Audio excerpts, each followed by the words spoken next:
ನಮಸ್ತೆ ಫ್ರೆಂಡ್ಸ್, ನೀವು ನೋಡ್ತಾ ಇದ್ದೀರಾ ಬ್ರ್ಯಾಂಡ್ ಮಗ ಯೂಟ್ಯೂಬ್ ಚಾನಲ್. ನಾನು ತೇಜಸ್ ಕುಮಾರ್. ದಯವಿಟ್ಟು ನಮ್ಮ ಚಾನಲ್ನ ಲೈಕ್ ಮಾಡಿ, ಶೇರ್ ಮಾಡಿ, ಸಬ್ಸ್ಕ್ರೈಬ್ ಮಾಡಿ. ನಿಮ್ಮ ಒಂದು ಅನಿಸಿಕೆ ಅಭಿಪ್ರಾಯಗಳನ್ನ ದಯವಿಟ್ಟು ಕಮೆಂಟ್ ಮೂಲಕ ನಮಗೆ ತಿಳಿಸಿ.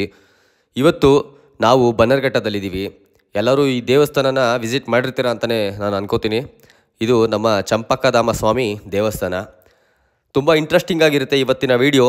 ದಯವಿಟ್ಟು ಎಲ್ಲರೂ ಪೂರ್ತಿಯಾಗಿ ನೋಡಿ, ತುಂಬ ಇನ್ಫಾರ್ಮೇಷನ್ಗಳು ಸಿಗುತ್ತೆ. ನಾವು ಸೈನ್ಸ್ ಅಂದಿದ ತಕ್ಷಣ ಯಾರ್ಯಾರೋ ವಿಜ್ಞಾನಿಗಳೆಲ್ಲ ಜ್ಞಾಪಕ ಬರ್ತಾರೆ.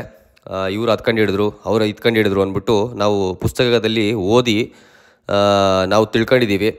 ಆದರೆ ನಮ್ಮ ಒಂದು ಸನಾತನ ಧರ್ಮದಲ್ಲೇ ಸೈನ್ಸು ತುಂಬ ಬ್ಲೆಂಡ್ ಆಗಿದೆ. ಸೈನ್ಸು ಹುಟ್ಟಿರೋದೇ ನಮ್ಮ ಸನಾತನ ಧರ್ಮದಲ್ಲಿ ಅಂತ ಹೇಳೋದಕ್ಕೆ ನನಗೆ ತುಂಬ ಹೆಮ್ಮೆ ಆಗ್ತಿದೆ. ಎಲ್ಲರೂ ಪೂರ್ತಿಯಾಗಿ ವಿಡಿಯೋ ನೋಡಿ.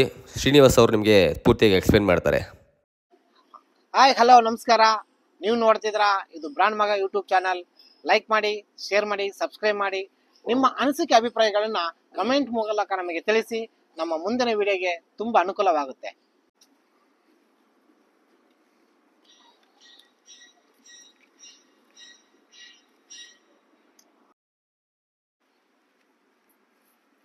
ಸ್ನೇಹಿತರೆ, ಹಿಂದೂ ಸನಾತನ ಧರ್ಮದಲ್ಲಿ ನಾವು ಮರವನ್ನು ಪೂಜಿಸುತ್ತೇವೆ, ಮಣ್ಣನ್ನು ಪೂಜಿಸುತ್ತೇವೆ, ಕಲ್ಲನ್ನು ಪೂಜಿಸುತ್ತೇವೆ, ಗೋವನ್ನು ಪೂಜಿಸುತ್ತೇವೆ, ಹಾವನ್ನು ಪೂಜಿಸುತ್ತೇವೆ, ಬಸವಣ್ಣನ್ನು ಪೂಜಿಸುತ್ತೇವೆ, ಹಾಗೆ ಮಂಗನನ್ನು ಪೂಜಿಸುತ್ತೇವೆ. ಸಕಲ ಜೀವಿ ರಾಶಿಗಳಲ್ಲೂ ಪರಮಾತ್ಮನಿದ್ದಾನಂತೇಳಿ ನಾವು ಸನಾತನ ಧರ್ಮದಲ್ಲಿ ನಂಬ್ತೇವೆ. ಹಾಗೆ ಅಣು, ಋಣ, ತೃಣ, ಕಾಷ್ಟು, ಕಲ್ಲಲ್ಲೂ, ಮಣ್ಣಲ್ಲೂ, ಬಸವಣ್ಣದಲ್ಲೂ ಪ್ರತಿಯೊಂದು ಜೀವರಾಶಿಯಲ್ಲೂ ನಾವು ಭಗವಂತನಿದ್ದಾನೆಂದು ನಂಬುತ್ತೇವೆ. ನಮ್ಮ ಹಿಂದೂ ಸನಾತನ ಧರ್ಮದ ಪುರಾತನ ಒಂದು ವಿಷಯನ್ನು ನಿಮ್ಮೊಟ್ಟಿಗೆ ಹೇಳ್ತೇನೆ. ಹಾಗೆ ಹಿಂದೂ ಸನಾತನ ಧರ್ಮದ ಜೊತೆಗೆ ಸೈನ್ಸ್ ಹೇಗೆ ಮಿಂಗಲ್ ಆಗಿದೆ ಅಂತೇಳಿ ನಿಮಗೆ ತಿಳಿಸಿಕೊಡ್ತೇನೆ.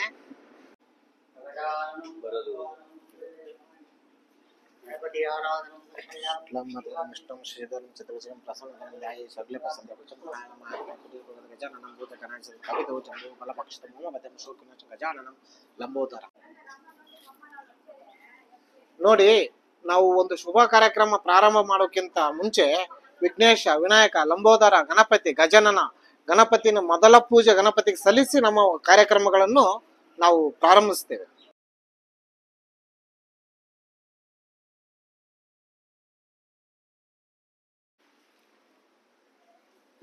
ಸ್ನೇಹಿತರೆ, ನಾವು ನೀವು ಓದಿರೋಂಥ ಪಠ್ಯ ಪುಸ್ತಕದಲ್ಲಿ ಸೈಂಟಿಸ್ಟ್ ಅದು ಕಂಡಿಡಿದ್ರು, ಸೈಂಟಿಸ್ಟ್ ಇದು ಕಂಡಿಡಿದ್ರು ಅಂತೇಳಿ ನಾಸಾ ವಿಜ್ಞಾನಿಗಳೆಲ್ಲ ಬೇರೆಲ್ಲ ಹೇಳ್ತಿರ್ತಾರೆ.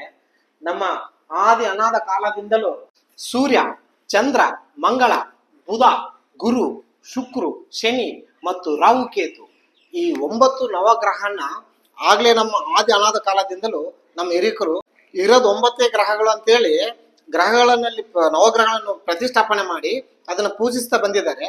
ಈಗಲೂ ನಮ್ಮ ಈ ಪೀಳಿಗೆಗೂ ಆ ಪೂಜೆ ಮುಂದುವರ್ಕೊಂಡು ಹೋಗ್ತಾ ಇದೆ. ನಾಮಕರಣ, ನಿಶ್ಚಿತಾರ್ಥ, ಮದುವೆ ಮುಂತಾದ ಹಲವು ಶುಭ ಕಾರ್ಯಗಳಿಗೆ ನಾವು ಗ್ರಹ ಗತಿಗಳು ಹೇಗಿದೆ ಅಂತೇಳಿ ಜ್ಯೋತಿಷ್ಯರ ಬಳಿ ಹೋಗ್ತೀವಿ. ಹಾಗೆ ಎಲ್ಲ ಗ್ರಹ ಗತಿಗಳು ಸಮಯಕ್ಕೆ ಸರಿಯಾಗಿ ನಮಗೆ ಶುಭವಾಗ್ಲಿ ಅಂತೇಳಿ ಶುಭ ಕೋರುತ್ತಾ ಶುಭ ಸಮಯದಲ್ಲಿ ನಮಗೆ ಮುಹೂರ್ತ ಕೊಡ್ಲಿ ಅಂತ ನಾವು ಜ್ಯೋತಿಷ್ಯರ ಹತ್ರ ಹೋಗ್ತೀವಿ. ಅದೇ ಈ ನವಗ್ರಹದ ಪವರ್.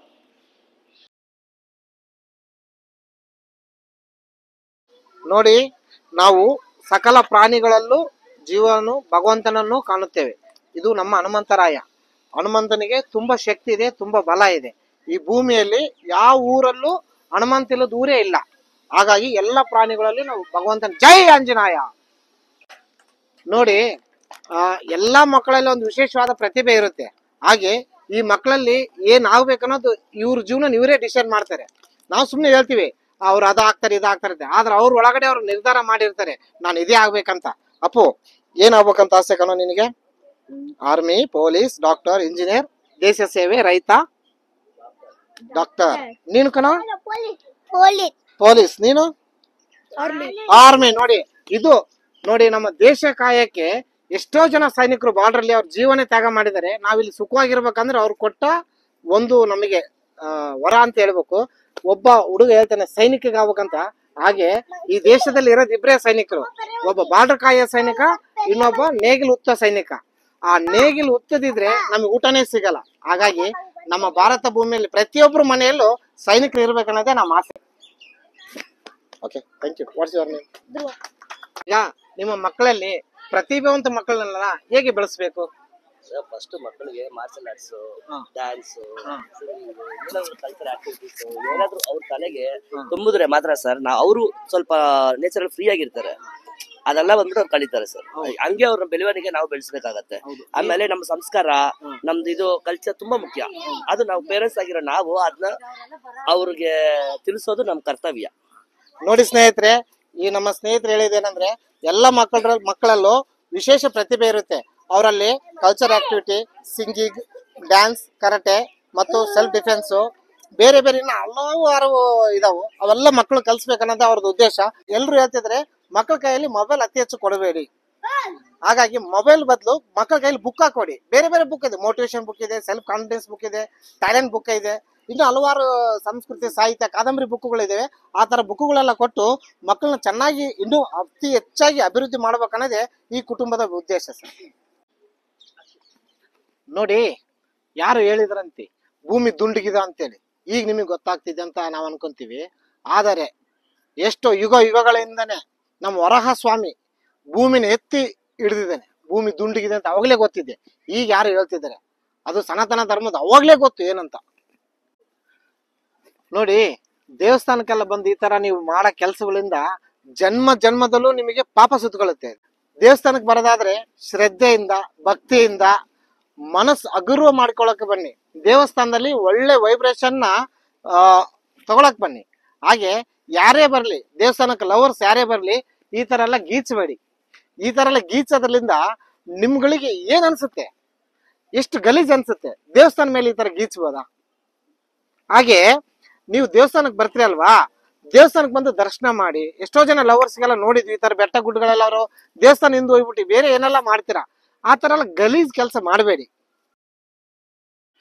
ನೋಡಿ ಸ್ನೇಹಿತರೆ, ನಮ್ಮ ಜನಮನದಲ್ಲಿ ಯಾವ ರೀತಿ ಒಂದು ಭಕ್ತಿ ಭಾವನೆ ಐತಂದ್ರೆ, ನಾವು ಕಲ್ಲಿಂದ ಇಲ್ಲಿ ಮನೆ ಕಟ್ಟಿ ಹೋದ್ರೆ ನಾವು ಒಂದು ಸ್ವಂತ ಮನೆನೂ ಕಟ್ಟಬಹುದು ಅನ್ನೋ ನಂಬಿಕೆ ಆ ದೇವರಲ್ಲಿ ಅಷ್ಟು ನಂಬಿಕೆ ಇದೆ ನಮ್ಮ ಜನಗಳಲ್ಲಿ. ನೋಡಿ, ಈಗ ನೋಡೋದಾದ್ರೆ ಇಲ್ಲೆಲ್ಲ ಮನೆ ಆಗಿ ಜನಗಳು ಸಂತಾನ ಆಗಿ ಜನಗಳು ವಾಸಿಸ್ತಿದ್ದಾರೆ. ಈ ಹಿಂದೆ ಈ ಪ್ರದೇಶ ಎಲ್ಲ ಕಾಡು ಆಗಿತ್ತು. ಇದು ಬನ್ನರ್ಘಟ್ಟ ಮೇಲೆ ಇರುವಂತ ದೀಪಸ್ತಂಭ. ಇಲ್ಲಿ ಪ್ರತಿ ದಿವಸ ದೀಪಸ್ತಂಭದ ಮೇಲೆ ದೀಪ ಹಚ್ತಾ ಇದ್ರು. ಅವಾಗ ಆಗಿನ ಕಾಲದಲ್ಲಿ ಇಲ್ಲಿ ಯಾರು ಜನಗಳು ವಾಸ ಇರ್ಲಿಲ್ಲ. ಈ ದೀಪಸ್ತಂಭ ಹಚ್ಚಿದಾಗ ಗೊತ್ತಾಗ್ತಿತ್ತು ಸಂಜೆ ಆಗಿದೆ, ದೀಪ ಹಚ್ತಿದಾರ ಅಂತ. ನಾವಿನ್ನೂ ಸುಮಾರು ಜನನ ಮಾತಾಡ್ಸಿದ್ದೀವಿ. ಆ ಕ್ಲಿಪ್ಪಿಂಗ್ ಎಲ್ಲ ಇದರಲ್ಲೇ ಹಾಕ್ಬಿಟ್ರೆ ತುಂಬ ವೀಡಿಯೋ ಲೆಂತ್ ಆಗಿಬಿಡುತ್ತೆ, ನಿಮಗೂ ನೋಡೋದಕ್ಕೆ ಇಂಟ್ರೆಸ್ಟ್ ಇರಲ್ಲ, ಯಾಕೆಂದರೆ ನಿಮಗೆ ಟೈಮ್ ಇರಲ್ಲ ಅಂತ ನನಗೆ ಗೊತ್ತು. ಸೊ ಅದರಿಂದ ನಾವು ಅದನ್ನು ಇನ್ನೊಂದು ವೀಡಿಯೋ ಮಾಡಿ ನೆಕ್ಸ್ಟ್ ಅಪ್ಲೋಡ್ ಮಾಡ್ತೀವಿ. ದಯವಿಟ್ಟು ನಮಗೆ ಸಪೋರ್ಟ್ ಮಾಡಿ, ದಯವಿಟ್ಟು ನಮಗೆ ಸಪೋರ್ಟ್ ಮಾಡಿ. ಧನ್ಯವಾದಗಳು.